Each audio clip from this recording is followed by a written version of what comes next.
Are we recording you? Yeah. All right. What do you like better, rock and roll or bluegrass? I like rock and roll. I'm not saying about what I like in terms of what I like to listen to. Yeah. What I like to play is the music that we play. Mm-hmm. I don't want to call it rock and roll because not exactly, although it is, but it isn't, you know. It's our music. And we've developed it because it's our music. I'm especially fond of it. Yeah. You know, we've developed our own sound and it's our own music, and that's what I'm into. I still listen to bluegrass. I don't listen to that much rock and roll. I listen to almost everything, but there's some rock and roll I listen to. What do you think of the Airplane stuff? Well, their most recent album I'm kind of prejudiced in favor of because I'm on it. Yeah, I heard you playing best part of the whole album. But how do you feel? You played that, didn't you? Played what? How do you feel? And how do you feel at Flat Top? Yeah, I played flat top guitar in that. And My Best Friend? No, I didn't play flat top in My Best Friend. Who played that? Skip Spence. Did he play in that one? Yeah. He wrote the song. Yeah, I know, but Let's see, I played on Today, I played the high guitar line. Yeah. And I played on Plastic Fantastic flat top guitar. And played on Coming Back to Me. yeah, that's a good one. I like that one. Today, I think those are about the best two on the album. What do you think? Well, I kind of am fond of the songs that Gracie sings. Yeah. Like I like White Rabbit a lot. Yeah, that is. And I like Someone to Love, which is the arrangement on the album is more or less my arrangement. I kind of rewrote it. I've always liked the song that she used to do with the Great Society, but it didn't have the chord changes weren't really very interesting. And Here's your pistol. oh, too much. Thank you. It's completely empty. Oh, Going good. to shoot the interviewers and the interview. Yeah, it's empty. It's empty. It's completely harmless. In fact, it doesn't work. It's just a toy. Yeah, don't play it. Oh, it's not. It's not. It hasn't got any. Oh, well, wait a minute. Maybe I better check it out. Look, we don't need this guy anyway. You were talking about how the sound is your own. How does it sort of compare with what I guess people are calling now the San Francisco sound? I mean, I'm not sure what they mean when they say the San Francisco sound. well, sort of everything that's coming out of San Francisco, I guess the Airplane mainly. Well, How does it compare, or does it fit in? I would say that we're a perfect example of the San Francisco sound since we're from San Francisco. Yeah. And I'm not sure about that term. See, that's somebody's idea besides mine. I would say Perfect example of what? a perfect example of anything you'd like to. Got her. Like, I'm not sure what they mean by that San Francisco sound stuff. There's a similarity in the sound in San Francisco groups because they like all the San Francisco groups tend to do things kind of long. They tend to have a certain sound because you hear them in the same halls all the time. But there's not really that much similarity in the musics of each particular band. Like the Quicksilver Messenger Service sounds, for example, a little more like us than, say, Big Brother and the Holding Company, but neither of them really sound very much like us. We don't sound anything like the Jefferson Airplane, I mean, it's a matter of fine points. Like superficially, it might all sound similar to the point where you could say, oh, that's the famous San Francisco sound, but actually, if you listen to this stuff, it's not really very similar. Well, let's take, say, okay, this San Francisco, these groups you just mentioned, compare them with, say, the Birds or the Animals, English groups, what do you have Well, to it's say about different. that? It's different. It is. But It's different. It's a different sound, but it's as different from each of the bands. San Francisco sound is different from each other as they do from everybody else. I think. well, to me, throughout they the do. country, I think this, I think that the San Teenager. Francisco scene, the music scene, is like healthier and there's more stuff going on in it than there is any place else.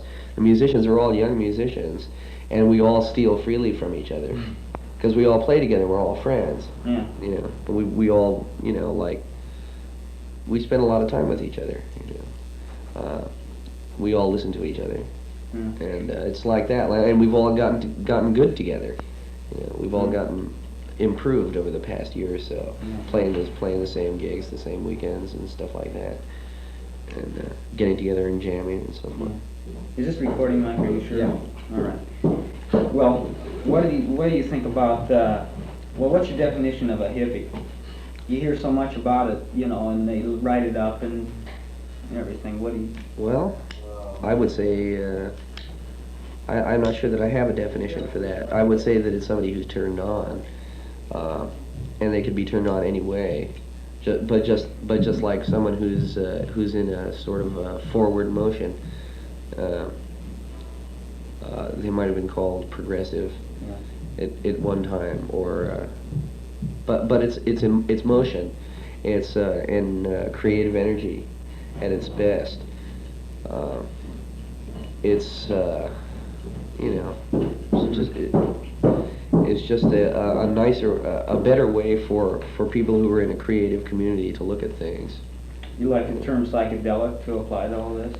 It could, but any of those kind of terms could apply, because the scene, I don't think the scene excludes anything, you know. Mm-hmm. I think that it's more inclusive than exclusive, because it includes, like, you know, everybody has their own particular way of going about things and getting things done and doing things. Our way of doing things has to do with integrity and how we feel about what we're doing. Like the reason that it's been like we've been together for almost 2 years, and we're only just now making a record. And the reason we've done it that way is because in the past we've had all kinds of offers, and we've had all kinds of things, but it was never. We were never in a position to be able to control what we were doing. So the way it is now, because we held out, because we thought we were worth something. The way it is now is we can do anything we want. We have control over it, over our product. You know, it's not going to be chopped or changed. From or start to finish, you're it's ours, completely, right? It's our stuff, and because it's our stuff, we are the ones that will take full responsibility for it. Yeah. And record companies don't want you to do that and stuff like that. We just held out until we could have it under those circumstances. Just but Warner Brothers? Right. The point is that we're not trying to be famous or rich. We're just trying to make our music as well as we can and get it out, because we've created a demand for it to some extent. You know, it's a matter of pride with us, artistic pride, because it's what we do. It's the only thing we do is make music, you know. Yeah. And because it's the only thing we do, and the way we make our livings and everything else, is we devote a lot of time and energy and thought and actual work into it. Like, we practice every day. Do you think the Airplane has the same view, or do you think they're going more commercial now that, you know, they're... I think they have the same view. If their stuff has a commercial thing, it's because they've been victimized by the record company to some extent. Yeah. In that they don't have the say over, like they have their producer decides what their sound will be like sometimes. Hopefully that won't happen on their next albums. Although this last album was more a product of them than it was of their producer. Yeah. But it was their producer's idea to have a lot of echo and a lot of reverb and so forth. And they're not really too satisfied with it. But the Airplane is concerned about their music, and they're concerned about being musically good, because they are really a talented organization. They have all the people in the Jefferson Airplane are professionals, and they're good musicians, and they work well, and they have great ideas, and you know, Marty and Paul are really good songwriters. Yeah. Yorma's really a good guitar player, and Grace is a fantastic musician. Jack's pretty and Jack Cassidy's a great musician too, and so is Spencer, the drummer. And they're all really into something, you know. They like their music, and they like what they're doing. Would you answer that, Colin? Hand it to me. I didn't know I was right on. Okay, well, now, at Film Auditorium, these kids come in, and are they phonies, or are they really in with the music? Do they really are they really hippies? Well, who knows? The point is that they're really people. anything else that they are doesn't alter the fact that they're really people. Would you more clearly define that, what you mean by really people? I mean, Well, I mean, your kind they're of human people? beings. I don't mean any particular They're kind. I just- don't mean my kind. Well, they're just people. I mean, Well, they're- yeah, we're all Okay. people, is what I'm trying to say. I'm not saying I don't want to exclude anybody or include anybody, because whatever the world is up to, everybody in the world is in some way responsible for it, or in some way a part of it.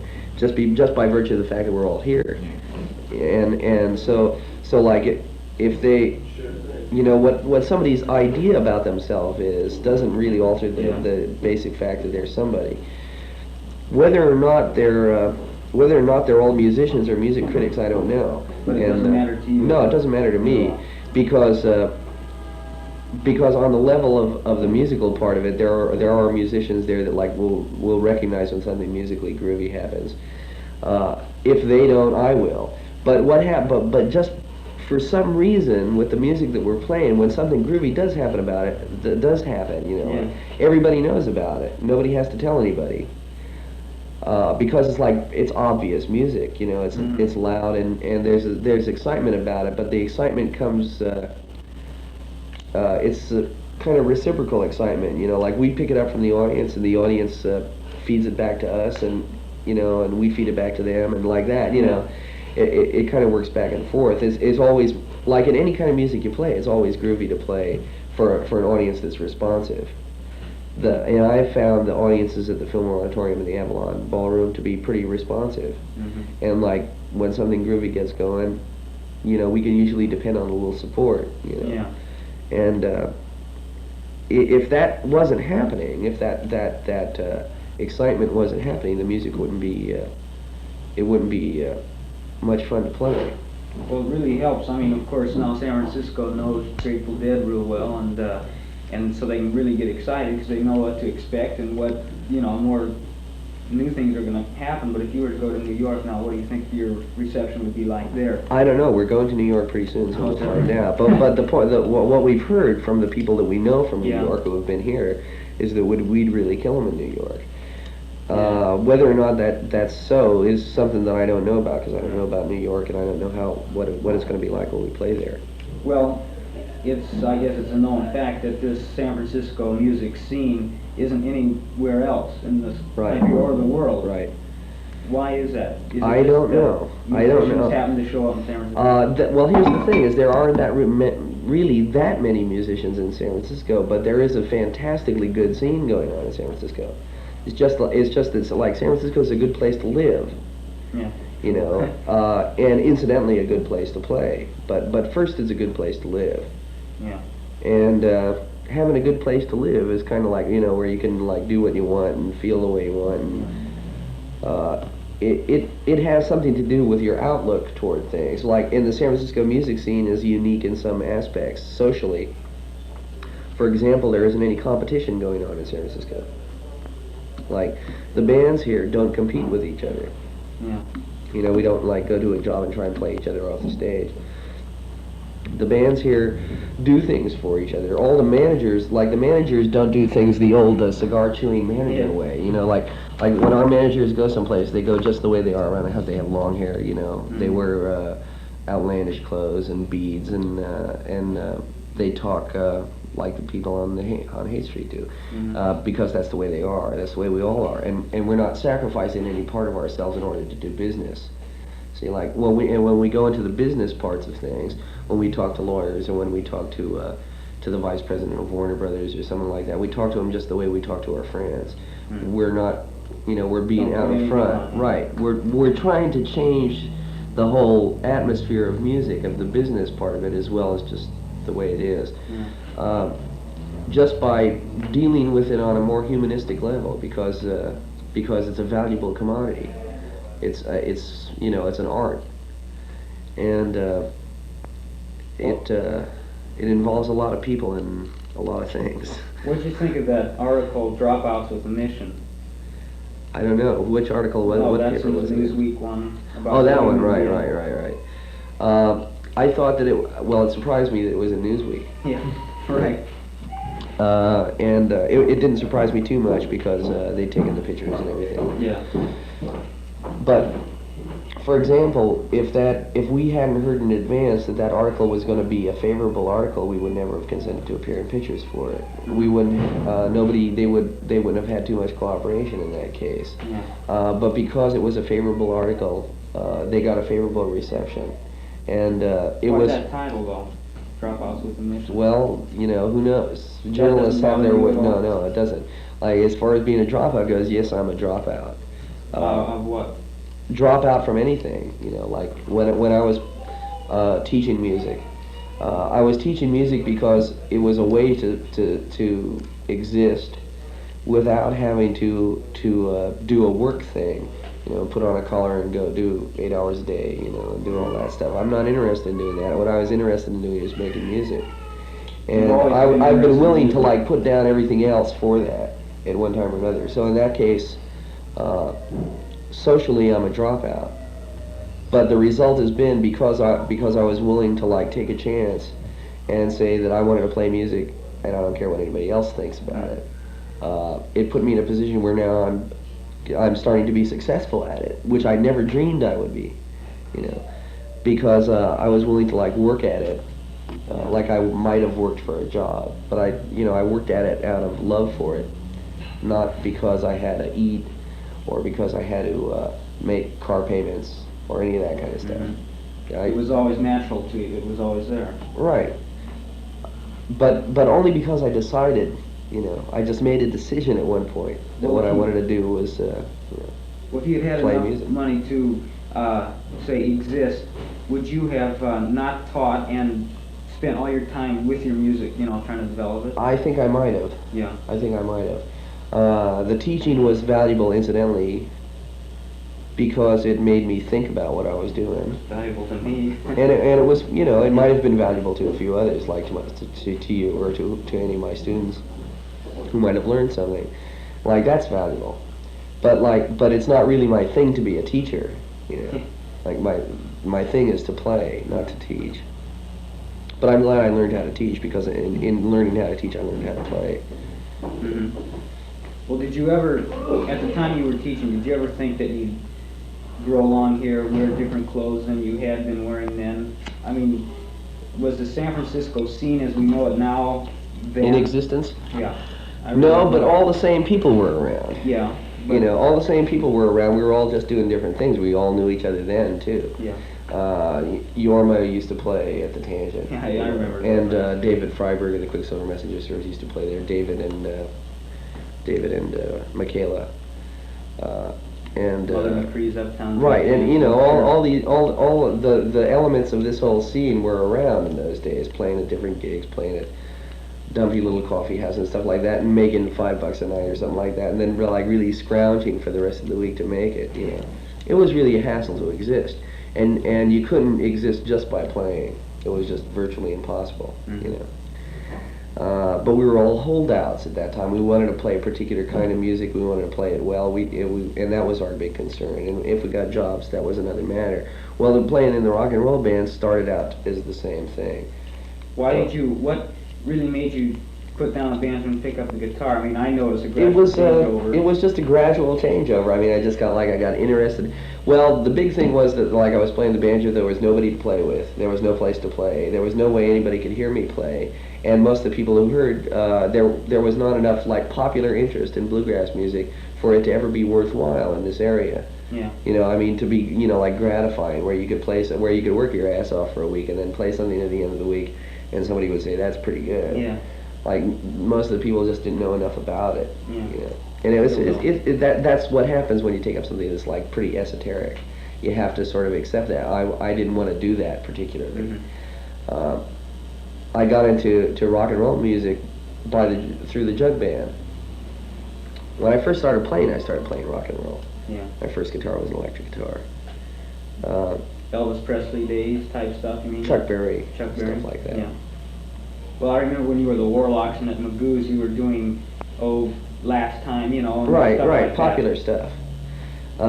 But you still had your sights on what you're... Well, doing at that now, time or- we didn't know what we were doing. We were just screwing around. We were just trying something. Well, do you think the English groups, the Beatles starting Rolling Stones, helped you get into the... For sure. There's For no doubt sure. about it. Right, because the Beatles' music was interesting music and good music. The Rolling Stones' music was not too much of a surprise because I'd listened to a lot of rhythm and blues Yeah. in those days. And early Rolling Stones music was similar to that rhythm and blues, only not as well done as, Yeah. as the older records. But the Beatles were doing something new, and they had good musical ideas, and they had a great thing going for them. And the kids I mean, they liked just, it. you know, so right. It was the thing to get Plus, into. you know, like seeing the movie A Hard Day's Night and stuff Yeah. like that, it was a turn on. Yeah. You know, it was very, very up. Yeah. And because it was up, you know, I've always preferred things that were a little on the upside. Yeah. And so me and my friends got together, and it worked out that way. Is that why you think the long hair has come about from the Beatles with their English? Oh yeah, it comes from a lot of other things too. Yeah. It comes from a lot of other things too. I'm not sure, you know, like why or how. I just have it long because I sort of like it, you know.